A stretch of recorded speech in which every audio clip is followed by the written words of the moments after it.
الهيبروسوفيليا هي واحد الاضطراب نفسي كيتلخص في أن الشخص كيشعر بانجذاب جنسي جهة المجرمين والخارجين على القانون، بحال الشفارة، المغتصبين ولا القتالة. الدوافع النفسية وراء هاد العجب تقدر تكون بسبب نقص في الثقة في النفس، الانبهار بالقوة والسلطة، أولا التقليب على واحد الجرعة ديال الأدرينالين، ولا غير الرغبة في خرق القوانين ديال المجتمع. تاريخيا مجرمين بحال تيد باندي، ريتشارد راميريز ولا جيفري دايمر جلبوا الاهتمام ديال مئات العيالات اللي كانوا كيحسوا بجهتهم بكثر من مجرد تعاطف، لدرجة كانوا كيصيفطوا ليهم براوات لوسط الحبس فيهم تصاور مخلة او حتى عروض زواج.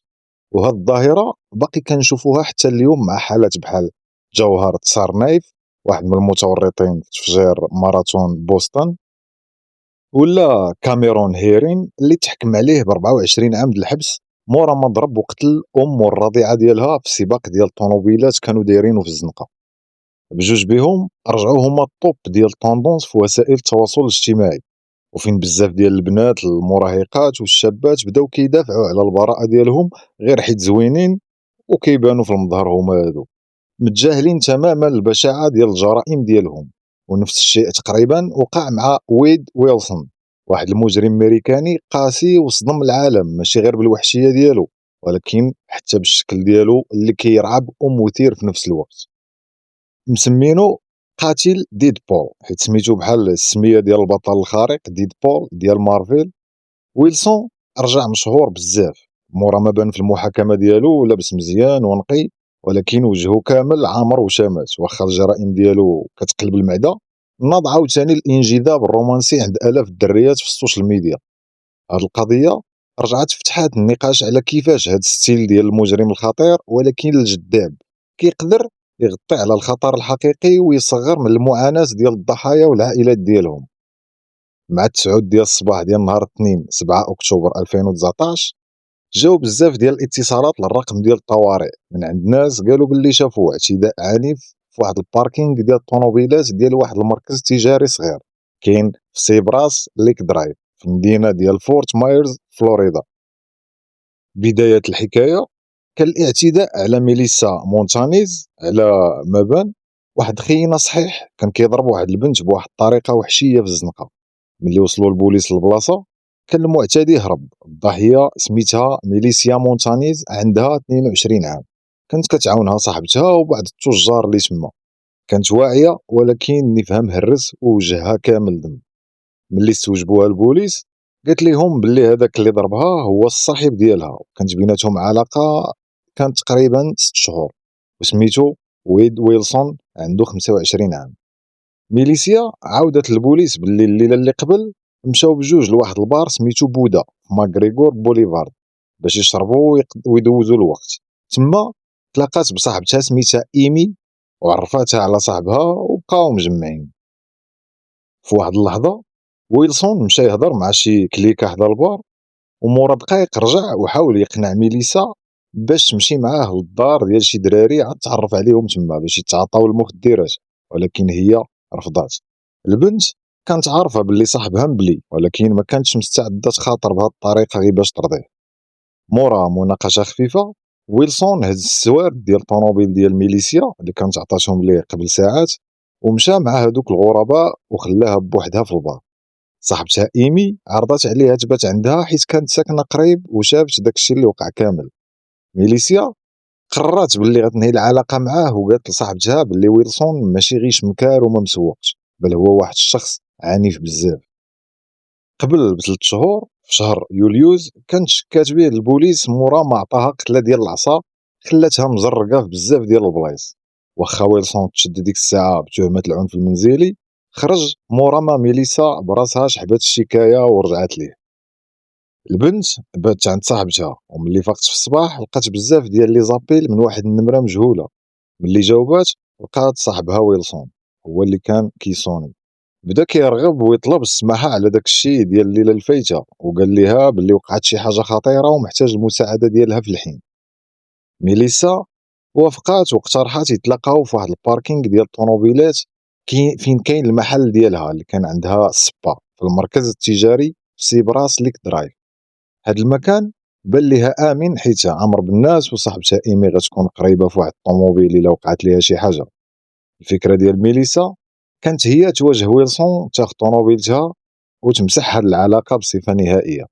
ولكن ملي وصل ويلسون للبلاصه كان سايق طوموبيل اخرى ماشي ديالها. ملي ميليسا طلبات منه تفسير، ويلسون امرها ببرود باش تطلع معاه الطوموبيل. ملي رفضات نزل من الطوموبيل وبداو كيتضاربوا وطاحوا بجوج للارض. ايمي حاولت تدخل باش تعتق صاحبتها، ولكن ويلسون هددها باللي غيقتلها الا قربات. ميليسا قدرت تفك راسها وتجري حيت المحل ديالها اللي في الطبقه الثانيه، ولكن قبل ما تفتح الباب ويلسون خبطها مع الحيط وبدا كيخنق فيها وعطاها شي بنيات الوجه. تما فين ايمي والناس ديال المحلات عيطوا على الطوارئ. حتى واحد ما زعم يتدخل حيت هاد خينا كان الطول ديالو قريب ل2 متر وباين فيه طالع عليه الدم وخارج على السيطره. في واحد اللحظه ميليسا قدرت تهرب وتخبات في واحد المحل ديال السوبرز ديالو كان سد الباب بالساروت في البلاصه. ويلسون ما لقى ما يدير وهرب بالطوموبيل ديالو طاير. البوليس كانت عندهم مواصفات دقيقه ديال ويلسون ومن عند بزاف ديال الشهود. كان شاب طويل شعرو كحل وقصير كله شامات وسايق طوموبيل من نوع نيسان فيرسا كحله اللي يقينا ماشي ديال صاحبته. موراها بشويه ميليسا عاوتاني جاها اتصال من ويلسون قال ليها باللي نادم وباغيها ما تبلغش به. البنت علمات البوليس في الحين وهما قالوا ليها تحاول تقنعو باش يتلاقاو في شي بلاصه باش يقبضوا عليه. ميليسا تعاونات مع البوليس واتصلات به واتفقوا يتلاقاو في الموقف ديال الطوموبيلات ديال واحد الريستو سميتو جوز غراب تشيك. ومع لحظة الشهر بعد ديال الصباح ويلسون حط طوموبيلتو حدا الريستو وتما تفاجئ بجوج ديال البوليس كانوا كيتسناوه. امروه ينزل حيت غيتوقف بسبب الاعتداء ديال الصباح، ولكن ويلسون رفض وقال باللي ما دار والو وما باغي مشاكل وجا غير ياخد صاحبته. في واحد اللحظه طلع الزاج ديال الطوموبيل ديمارا وهو يهرب. واخا البوليس تبعوه دقائق قليله حيت البروتوكول ما كانش كيسمح بمطارده بالسرعه العاليه حيت التهم اللي كانت عليه ديك الساعه هي غير العنف المنزلي والهروب من البوليس. والمنطقه كانت عامره بالناس وديك الوقيته ديال الزحام البوليس ما بغاوش يخاطروا بحياه المواطنين على اي حال. ويلسون راه معروف وعنده سوابق وغادي يتشد عاجلا ام اجلا. مورا الظهر بشويه مول واحد المطبعه محليه سميتو جاشوا لوكيتش عيط لرقم الطوارئ ودار بلاغ خطير. قال واحد خينا عاد تعرف عليه هذه مده قصيره جا عنده المكتب ديالو مرون بزاف بلا تيشورت وسروالو فيه الدم. بلا ما يعطي تفاصيل كثيره طلب منه يعاونو باش يشري بيي ديال الطياره حيت خاصو يخوي المدينه في الحين، وقال ليه باللي شفر طوموبيل وقتل شي ناس. هاد خينا هو ويد ويلسون. لوكيتش بفضل واحد الصديق مشترك كان عارف باللي ويلسون ضرب صاحبته هذاك الصباح وحاول يهدنو، عطاه كارو وقال ليه يتسناه واستغل الفرصه ودخل لمحل اخر وعيط للطوارئ. ملي وصلوا البوليس كان المشتبه فيه هرب، ولكن لقاو طوموبيل نيسان فيرسا الكحله واقفه تما. من الجاج كان كيبان الدم في الكرسي ديال القدام حدا الشيفور. الا كان داكشي اللي قالوا ويلسون الشاهد بصح فالقضيه راه حمضت بزاف. البوليس شكو بلي تقدر تكون شي جثه في الكفر ديال الطوموبيل، فتحوه ولكن ما لقاو والو. ملي قلبوا الماتريكول ديال الطوموبيل لقاوها ديال واحد المراه عندها 35 عام سميتها كريستين ميلتون، خدامه سربايه في واحد الريستو في مدينه ديال كيب كورال فلوريدا. ولقاو ايضا باللي الاتصالات اللي دار ويلسون صاحبته هذاك الصباح كانت من التليفون ديال مولاس الطوموبيل كريستين. في ديك اللحظه فين كاينه البلاصه كريستين ما كانتش معروف والبوليس بداو كيخافوا من الأسوأ. موراها قدروا يتواصلوا مع صاحبتها انتيم سميتها ستيفاني اللي عاودت لهم باللي الليله الفايته مشاو بجوج للبار سميتو بودا باش يشربوا.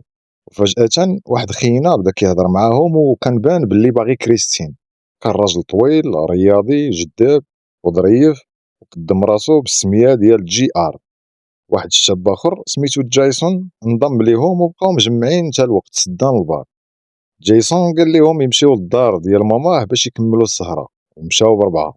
اللي وصلوا للدار كريستين وهاد جي ار اللي مسمي راسو ويلسون دخلوا لواحد البيت ومارسوا الجنس. موراها مع 5 الصباح كريستين عرضت على جي ار وستيفاني لدارها ستيفاني مشات معاهم، ولكن غادرات مورا ساعة حيت الغد اللي عندها الخدمة خلات صاحبتها مع هاد الغريب وما كانتش خايفة، حيت بان ليها ظريف وكريستين يعني كانت طايحة فيه. هادي كانت آخر مرة غتشاف فيها كريستين ميلتون حية. في العشية البوليس مشاو لدار كريستين، وملي تا واحد ما جاوب ريبوا الباب ودخلوا. ملي قربوا لبيت النعاس الرئيسي لقاو الجثة ديال كريستين ملوية بزاف ديال لي زور، كانت منفوخة بالدق في الوجه ومخنوقة حتى الموت، وزادوا دخلوا ليها شي حاجات في المناطق الحساسة ديالها. البوليس استنتجوا بلي القاتل كان ناوي يهز الجثة يلوحها في شي بلاصة أخرى، ولكن ملي جاتو القضية قاصحة وصعيبة خلاها في مكان الجريمة. في الأخير شفر ليها التليفون والطوموبيل وهرب. بالنسبة للمحققين ما كانش شك بلي هاد جي ار هو بنفسو ويد ويلسون. صاحبة كريستين مشات لكيب كورال ديال الديبارتمون ديال البوليس، وملي وراوها التصاور عرفات ويلسون في البلاصة بلي هو خينا اللي دوزو معاه الليلة. البوليس عاودوا استوجبوا ميليسا مونتانيز صاحبة ويلسون.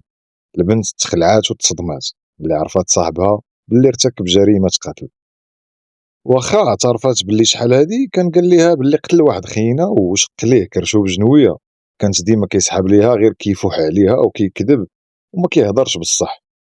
البوليس لقاو راسهم في موقف معقد بزاف، قضيه بدات بعنف منزلي بسيط وتطورت لجريمه قتل وحشيه. ويد ويلسون كان خطر حقيقي وخاصو يتشد في اقرب وقت. في نفس الوقت تقريبا واحد الراجل اتصل بالطوارئ باش يبلغ على اختفاء صاحبته اللي سميتها ديان رويز. هاد السيده شافوها لاخر مره مع 10 الصباح وهي غاديه للخدمه ديالها في النورث ويست تيرا. واحد من العائله ديالها لقى الصك ديالها مليوح حدا واحد الشارع قريب. ملي قلبوه لقاو بلي التليفون ديالها تشفر. ديان كانت لجوج دراري ومرا مسؤوله وخدامه مزيان، والاختفاء ديالها صدم الناس ديال المنطقه وخلى البوليس يديروا حاله استنفار. قلبوا بالكلاب البوليسيه في الغابات، الطيارات، هليكوبترات، قلبوا المنطقه مزيان والقنوات ديال التلفازه غطاو الخبر، ولكن والو حتى نتيجه. القضيه غتاخد منعطف درامي ملي واحد من البوليس بدا كيتبع التليفون ديال ديان، اكتشف باللي قبل ساعات قليله تداروا منه جوج اتصالات.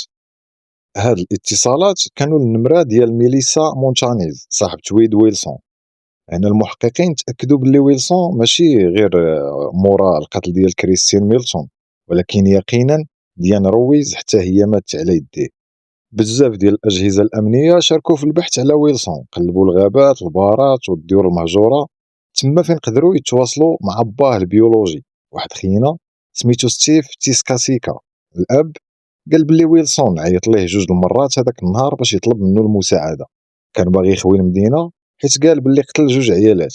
في الاول ستيف يسحب ليه ولدو غير كيبالغ حيت كان باين سكران وضرب شي حاجه ولا مقرقب وما كيهضرش مقاد مرون بزاف، وزيدون ماشي غريبه عليه يدير المشاكل. ولكن ملي عرف بلي ولدو مبحوث عليه من البوليس بسبب قتل ديال جوج عيالات، ستيف تطوع في الحين باش يعاون البوليس. اللي عاود اتصل به ولدو غيحاول يعرف فين مخبي. مورا نص الليل ستيف جاه اتصال جديد من ويلسون. الاب قال ليه غنعاونك وقنعو يعطيه العنوان فين كاين باش يصيفط ليه اوبر او لا ان درايف كما تنقولوا حنا. اللي ما كانش عارفه ويلسون هو باللي باه كان داير التليفون في مكبر الصوت، وفي نفس الوقت البوليس كيقيدوا المعلومات. ويلسون غيتشد قبل من 12 شونز الليل، كان مخبي في واحد الدار مهجوره في المنطقه، وملي شاف راسو محاصر بالطوموبيلات ديال البوليس خرج يديه الفوق وسلم راسو. واخا ما وقعاتش شي اشتباكات كبيره من الاول، كان كيتصرف بطريقه فيها التهديد والاستفزاز مع البوليس. الاجراءات باش ينقلوه للكوميساريه كانت مشدده بزاف حيت خافوا يدير شي بلان ولا يضرب شي بوليسي باش يهرب. مورا دقائق ويلسون غيستوجبوه من طرف المحققه باتريشا بيل في الديبارتمون البوليس ديال كيب كورال. ويلسون قال بلي ما عرفش علاش شادينو وما دار والو من البدايه، حاول يتحكم في الموقف وطلب يحيدوا ليه المينوط باش يرتاح. فبالنظر للحجم ديالو اللي قريب ل2 متر ومتابع بقضيه قتل جوج عيالات والمحققه كانت بوحدها معاه في البيت، الطلب ديالو ترفض وخلاو ليه المينوط ورد يدو للقدام. واخا اعترف باللي دوز الليله في دار كريستين ميلتون مورا ما تلاقاها في باربودا، نكر باللي قتلها. أما بخصوص ديان رويز ما عطا حتى شي معلومة تفيد. هاد القضية دارت ضجة كبيرة في الإعلام، والمبحوث على ديان رويز كان كيبان في جميع البرامج التلفزية المحلية، واخا فرقة البحث كانت كتقلب تما المحققين كانوا شبه متأكدين باللي ماتت، والطريقة الوحيدة باش يلقاو الجثة هي ويلسون يعترف فين خباها. مورا يومين الصباح ديال 10 أكتوبر وبطلب من البوليس باه ستيف مشى زار ولدو في الحبس. الأب وافق عاوتاني يتعاون مع البوليس، وهاد المرة الهدف هو يخلي ويلسون يعطيهم البلاصة فين كاين الجسد ديال ديان رويز. خلال الهضره بيناتهم كان باين بلي ويلسون كيحترم باه بزاف، واخا في الاول حاول يلومو حيت بلغ عليه، ما واجهوش بعنف او لا بالغوات، بالعكس كان باين فيه حاشم وما قدرش يشرح على زار هاد الجرائم من غير انه قال بلي فقد السيطره. ستيف قال ليه بلي كيبغيه وبلي ماما راه مدمره ملي عرفت هاد الشيء، وقال ليه بلي الولايه كامله سمعوا بالقصه ديالك والناس راه كيحسب ليهم راك وحش حقيقي. الطريقه الوحيده باش تعوض شويه من هاد الضرر هي تعاون المحققين يلقاو الجثه ديال ديان رويز. الصاحب ديال ديان وواحد من ولادها كانوا كيبانوا في التلفازه كيطلبوا العون باش يلقاوها. ستيف قال لويلسون بلي هاد الشيء قطع عليه قلبه وخاصو يقول الحقيقه. في الاخير ويلسون ودموعه في عينيه وافق يتعاون وطلب من الحراس يعيطوا للمحقق نيكولاس جونز. ملي جا ويلسون قال ليه يمشيو يجيبوا دويره، قال ليه الا شريتي لي همبرغر بالفريت غادي نقول لك فين كاين الجثه ديال الضحيه الثانيه. ببرود شديد عاود ليه كيفاش طلع معاه ديان رويز في طوموبيلتو الصباح ديال 7 اكتوبر، قال باللي غواها باش يمارسوا الجنس، ومورا دقيق خنقها غير حيت كانت عنده الرغبه باش يقتل. ملي وصل لواحد البلاصه معزوله حاول يلوح الجثه ولكن تفاجئ باللي المراه باقي حيه، وتما فين حطها وسط الشارع ديما الطوموبيل وداز عليها من 10 حتى ل 20 مره تقريبا حتى تاكد باللي مات وشبعات موت. موراها خباها بين الشجر وهرب. الاعتراف ديال ويلسون كان كيطلع الدم، خصوصا انه كان كيبتز المحقق باش يعطيه الماكله مقابل البلاصه. اللي ما كانش عارفوا هذا القتل هو المحقق جونز مشى عنده للحبس مورا ما اصلا لقاو الجثه بساعتين، حيت واحد الفرقه د البوليس كانوا كيمشطوا المنطقه وشافوا شي مجموعه ديال الطيور النسوره كيدوروا فوق شي شجر. ملي قربوا يقلبوا لقاو الجثه مطحونه وخانزه ديال ديك المراه، واخا عرفوها في البلاصه كانت في وضعيه كارثيه. والاعتراف ديالو ويلسون براسو قال باللي البقايا ديالها رجعوا بحال المقارونيه هكا، قالها مشت حتى فوق القدرون. اما ما كانش شي شك باللي ويلسون شخص عنيف وخطير، ولكن هاد الجرائم القتل الوحشيه ديال نهار 7 اكتوبر 2019 ما كان عندها حتى معنى، حتى هو براسو ما قدرش يشرحها من غير انه قال كان مقرقب وشارب بزاف نهار الجرائم. واخا القصه مرعبه، ملي وقف القاتل لاول مره قدام لجنه التحكيم الشكل ديالو دار واحد الزلزال في السوشيال ميديا. لابس نقي ومقاد ولكن وجهه كله شمات بحال شي شرير خرج من الفيلم ديال باتمان. ويد ستيفن ويلسون تولد في 20 ماي سنة 1994 في فورت مايرز في فلوريدا بالضبط. والديه البيولوجيين كانوا مراهقين ما قادرينش يربيوه، ومورا سيمانات قليلة تعطى للتبني. كبر في تالاهاسي في عائلة متبنية ميسورة الحال وعاوناتو بزاف. في المدرسة كان كيجيب نقاط مزيانين والأساتذة كانوا كيشوفوه دري ذكي نشيط هادئ وعنده كاريزما، ولكن في العمر ديال 15 عام الشخصية ديالو تقلبات 180 درجة ملي عرف بلي هو غير مربي. باين ويلسون البيولوجي ستيف عاود في واحد الاستجواب باللي هو وصاحبته كان عندهم غير 15 و 14 عام ملي حملت البنت. موراها بشهور قليلة هو دخل الحبس بسبب المخدرات، وملي خرج لقى الدري تعطى للتبني حيت بجوج ما كانوش مؤهلين يربيو دري صغير، وكان هذاك هو القرار الاحسن ديك الساعه. واخا العائله اللي متبنيه ويلسون خلاتو يتواصل مع والديه البيولوجيين باش يدير معهم علاقه.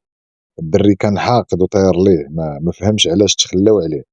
من تما ما بقاش هو هذاك، رجع دري ديال المشاكل متكبر متمرد ما كيتسوقش لرجال الامن ولا حتى للقانون. بدا كيمشي للحفلات ديما كيشرب كيدير التخريب وبدا كيتعاطى لجميع انواع المخدرات. واخا هاد السلوك ديالو كان تخريبي وضد المجتمع، كان عنده واحد الماغنيتيزم او واحد الجاذبيه غريبه مع العيالات. كان كيدير الرياضه جذاب وكيقدر يكون ساحر الا بغا. ولكن ورا هاد الوجه كان كاين واحد خينا مريض بالعيالات، منافق ونرجسي، كيستغل الصحبات ديالو غير باش يدي لهم الفلوس بارده. في 2012 ويلسون غيتحاكم بتهمه السرقه، الشفره وحمل سلاح ناري، ودوز شهور في الحبس. العام اللي موراه تشد عاوتاني وتحكم عليه بعمد الحبس بسبب الشفره في 2015. القضيه اللي حماضت ملي اتهماتو واحد البنت بالاعتداء الجنسي والاختطاف، وهي التهم اللي طاحوا في الاخير بسبب نقص في الادله.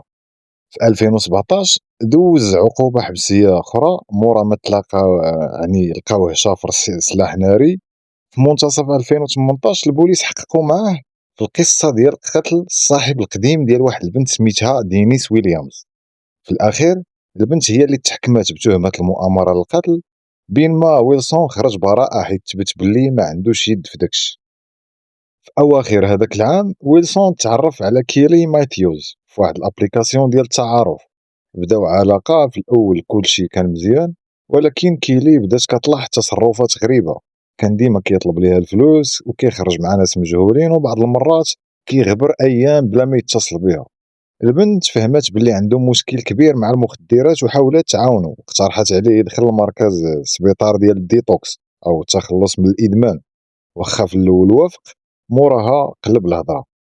في 18 فبراير 2019 وقعت بيناتهم ضربه خايبه في واحد الموقف ديال الطوموبيلات. كيلي نزلت غضبانه ويلسون حاول يطحنها بالطوموبيل. موراها طلعها بالزز، ضربها للوجه، اغتصبها وخنقها حتى سخفات وهو كيهددها بجنويه، لدرجه عض ليها وجهها ودنيها حتى سال الدم. مورا ساعات ديال السوقان عطاها سوارت الطوموبيل ومشى. كيلي دارت شكايه للبوليس بتهمه الاعتداء والاغتصاب والاختطاف ومحاوله القتل. واخا ويلسون تشد واستوجبوه البوليس المكلفين، اعتبر بلي هادشي غير مضاربه ديال جوج ديال لي كوبل وما داروش ليهم تهم. مورا 8 شهور فقط ويلسون غيرتكب الجرائم الفظيعه ديال كريستيان ميلتون وديان رويز. باين باللي الخطا القضائي اللي داروه ملي خلاوه حر كان فادح بزاف. على حساب ما تبت الصباح ديال الاثنين 7 اكتوبر 2019 ويلسون ضرب وخنق كريستيان ميلتون حتى الموت، وشفر طوموبيلتها وتليفونها واتصل بميليسا باش يتلاقاو في المركز التجاري. مورا ما حاول يركبها بالزز وضربها، مشى للجهه الاخرى وتلاقى بديان رويز اللي كانت غاديه للخدمه. ضحك عليها وطلعها وطحنها بالطوموبيل كذلك. هادشي كيعني باللي ملي البوليس حاصر واحد الريستو اللي سميتها جوس كويب تشيك وهرب، كان ديجا قتل العيالات بجوج. فبسبب المشاكل اللوجستيه ديال الجائحه اللي كانت ديك الساعه ديال كورونا، المحاكمه دويد ويلسون ما بداتش حتى ليونيو 2024. ولكن ملي حضر المتهم مع المحامين ديالو داروا طلب غريب. ويلسون ملي تشد في 2019 كان عنده تطوات في الجسد ديالو كامل واشم كلشي، ولكن هاد المره جاب وجه اخر تماما. وجهه كله موشوم، نص وجهه فيه طاطو ديال كركوبه الراس او جمجمه، وعنده واحد الصليب معقوف نازي صغير ولكن باين في حنكو اليمين، وواحد اخر كبير في الجنب ديال راسو باين من شعره. وفي الجبهه ديالو جهه اليسر كاين الجمله الشهيره ديال الجوكر اللي هي واي سو سيريوس او علاش جدي بزاف، اللي كان في فيلم باتمان في سنه 2008. وفي حناكو كان وشام ديال ابتسامه غلاسكو او لا غلاسكو سمايل بالخياطه اللي كتعطيه شكل مرعب ومستفز. والدفاع قالوا باللي هاد الوشامات غتاثر على القرار ديال لجنه التحكيم ويديروا ضده تحيز، وطلبوا اذن باش يدخل المحاكمه بالمكياج باش يغطي وجهه. واخا المحكمه وافقات، ويلسون رفض في الاخير يغطي التطوات ديالو في واحد اللقطه ديال التكبر والفحال. كان عارف باللي متبع بجوج تهم ديال القتل العمد من الدرجه الاولى، وباللي كيقدر يتحكم عليه بالاعدام، ولكن ما كانش كيتسوى. الحضور ديالو في المحكمه دار بوم في السوشيال ميديا ملي الفيديوهات تسرعوا، يعني ولا فايرال، حيت بعيد على الجرائم الناس بقاو كيشوفوا غير الشكل ديالو، بان بعض الناس كيشوفوه جذاب واخا كيرعب. في الفتره اللي دوزها في السجن ويلسون كان كيجيوه اتصالات من عشرات العيالات اللي كيقولوا باللي طايحين فيه، ولكن ملي الفيديوهات ديالو تحطوا في تيك توك يوتيوب فيسبوك وانستغرام، القضيه كبرات دوليا، بداو كيجيو اتصالات من عيالات من العالم كامل. وهاد الهضره ديما كتسالي بايحاءات جنسيه واضحه، دريات كيصيفطوا ليه براوات الزواج، طلبات باش يحملوا منه، عروض جنسيه في البيت ديال الزياره بالحبس، تصاور مخله، وحتى الفلوس كانوا كيصيفطوها ليه باش يصرف في الحبس. ففي منتصف 2023 ويلسون دار اوفردوز او جرعه زائده وسط الزنزانه ديالو، والتحقيق بين باللي بعض العيالات اللي كيهضر معاهم عاونوه يدير شبكه صغيره ديال الاتجار بالمخدرات وسط الحبس. وحده سميتها بوني بيجينز اللي كانت كتقول كتبغيه تشدات وتحكمات بعامين بالحبس. ويلسون مع 4 اخرين اتهموا بالاتجار بالمخدرات والمؤامرات. بزاف د البنات خصوصا صانعات المحتوى حطوا فيديوهات كيشكروا فيه وفي الشكل ديالو وشككوا في التهم، قالوا باللي واحد زوين بحال هذاك ما يمكنش يكون قاتل. دريات اخرين تمناو ينعسوا معاه بلا ما يتسوقوا لشنو دار. هادشي اللي نوض واحد الموجه ديال الانتقادات في السوشيال ميديا. ملي بدات المحاكمه ويد ويلسون قال باللي ماشي مذنب، والمحاميين ديالو قالوا باللي كان عايش صدمه نفسيه وقت الجرائم بسبب الميثامفيتامين. وفي نفس الوقت الطبيب النفسي هايمان ايزنشتاين اللي جابوه الدفاع قال قدام القاضي بلي ويلسون مريض بالقلق والاكتئاب واضطراب ثنائي القطب الفصام واضطراب الشخصيه المضاده للمجتمع، وباللي خاصو يتعتبر غير مسؤول عقليا. ووراو حتى السكانير ديال الدماغ قالوا بلي فيه ضربات واستهلاك مفرط ديال المخدرات. الادله ديال الادعاء او النيابه العامه كانت طاحنه، مئات الادله الجنائيه وعشرات الشهود فيهم صاحبته القديمه وميليسا وباه براسو. كلشي كان كيبين باللي المتهم ماشي غير قاتل خطير، بل هو ما نادمش كاع اصلا، ما عندوش الضمير، وتحرك بسبب يعني حب السيطره على المريض اللي عنده. الشهادات ديال العيالات الضحايا اللي كانت مدمره للدفاع، يعني ولد ديانا رويز المراهق بكى في المنصه وقال باللي عرف باللي ماما تقتلات. ملي عرف كان فكر ينتحر. موراها بنت عم كريستين ميلتون هضرات مع لجنه التحكيم، وملي كانوا كيتوراو التصاور ديال الجثه دارت لجهه ويلسون وقالت ليه يشوف التصاور. ويلسون اللي ما دار حتى ردة فعل في المحاكمه كامله، هاد المره بان ما مرتاحش وما قدرش يهز عينيه في التصاور. قبل الحكم الاخير الدفاع طلب يحاكموه غير بالقتل من الدرجه الثانيه، يعني بلا تخطيط مسبق، ولكن النيابه العامه ركزات على الغدر والوحشيه الجرائم والمعاناه العائلات، وخاص يكون عقاب مثالي. في الاخير نهار 12 يونيو 2024 ويد ويلسون تلقى غير مذنب بجوج تهم ديال القتل من الدرجه الاولى. ونهار 25 يونيو عاودوا اجراء ولقاوه باللي كلشي تابت عليه ولا مذنب. ديك الساعات تحكم عليه بالاعدام. من بعض اعضاء لجنه التحكيم قالوا باللي خافوا منه حيت كان ديما كيشوف فيهم نيشان وعينيه قاصحين. واخا ويلسون ما بانش مصدوم قدام الكاميرات، ولكن الداخل كان معصب حيت ما كانش كيتوقع النيابه العامه غادي تزير على عقوبات الاعدام بهذا الجهد. الحكم الاخير نوض الصداع في السوشيال ميديا. عيالات حطوا فيديوهات كيتشكاو من الحكم وكيطالبوا بمحاكمه ثانيه حيت ويلسون مزيان بزاف وما يستاهلش يموت. ويلسون براسو دار بلاغات للمعجبات ديالو كيقول باللي بريء ومحتاج الفلوس باش يجيب محامي صحيح. وحده من صحاباتو الفيرتشيال صاوبت ليه موقع الكتروني فين كيتلقى التبرعات، والهدف كان طالع ولكن دغيا وصل ليه.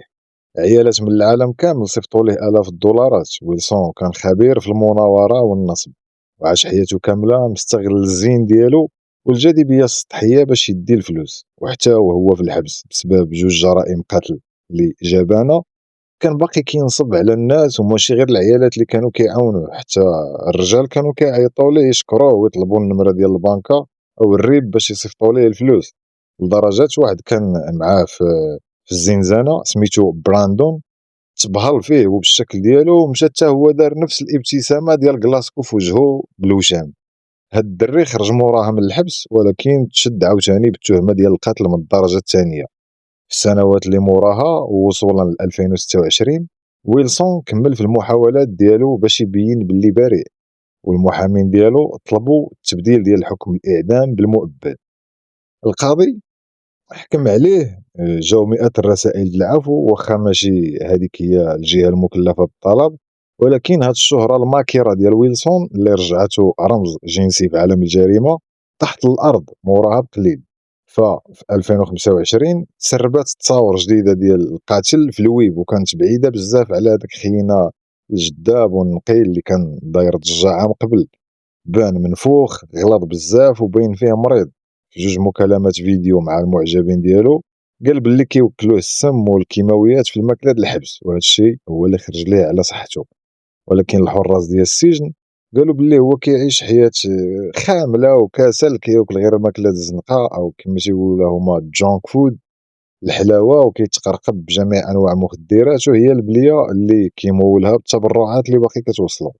واخا هاد الفلوس بدات كتقل حيت الشهرة ديالو بدات كتسالي.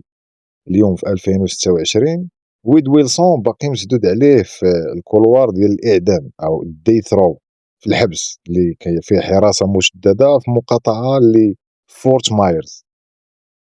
القوانين الجديدة في ولاية فلوريدا كتفتح الباب لإعادة المحاكمة هاد المرة في جوج مراحل ومنفصلة، يعني جوج ديال لجان تحكيم مختلفة. في الحالة ديال كريستين ميلتون وديان رويز المحاميين ويلسون عندهم امل باللي هذا المسار جديد، حيت في 2024 التصويت ديال لجنه التحكيم ما كانش بالاجماع يسمح باش يتبدل الحكم بالاعدام المؤبد. الشكل والستيل ديال ويد ويلسون ماشي شي حاجه دارت غير هكاك ولا غير زواق، بل هي رساله مقصوده. ما باغي يخلي حتى واحد يتعاطف معاه، باغي بنادم يخاف منه ويحترمه. ملي دار دوك الوشامه الصليب المعقوف والابتسامه ديال الجوكر في وجهه، حاول يستفز ويدير راسو بحال شي سوبر فيلان ولا شي شرير خارق، وفي نفس الوقت يتجرد بالانسانيه ديالو. هاد التجرد كيخليه يتصرف بحال شي وحش بلا ما يحس بالذنب، ويقدر يكون هو براسو تفاجئ ملي لقى راسو متبوع بمئات العيالات اللي كيموتوا عليه. وهذا الشيء عرف كيفاش يستغلو. ماشي غير سيكوبات عنيف متهور منافق ونرجسي، بل هو ايضا شخص فيه الفواحان بزاف وكيفتخر براسو شنو دار، ويقدر يكون هذا الشيء كيجيه مثير. في واحد من الحيوط ديال الزنزانه ديالو كان ملصق تصويره ديال شي شجره واخا ما كان عندها حتى معنى، وموراها بشويه اكتشفوا باللي هذيك هي البلاصه الدقيقه فين لقاو الجثه ديال ديان رويز الضحيه الثانيه ديالو. شي حد كان كيصيفط ليه التصويره وعلقها تما بحال شي تذكار ولا تروفي. يعني هاد السلوكيات كتبين حب السيطره المريض اللي عنده، وكيعيش الجريمه ديالو بطريقه غير مباشره بلا ما تقدر الاداره ديال الحبس دير ليه والو. ويلسون قتل جوج عيالات في نفس النهار غير حيت بغا وحيت قدر. التفاهه ديال الشر في هاد القضيه كتطلع الدم بزاف وكطير الناس. وتا لهنا غنكونوا وصلنا لنهايه القضيه ديال اليوم. وإلا عجبك هاد الفيديو هذا ما تنساش تخلي معاك واحد لايك وواحد اشتراك في القناه، وهذا مكان، وتبقاو على خير.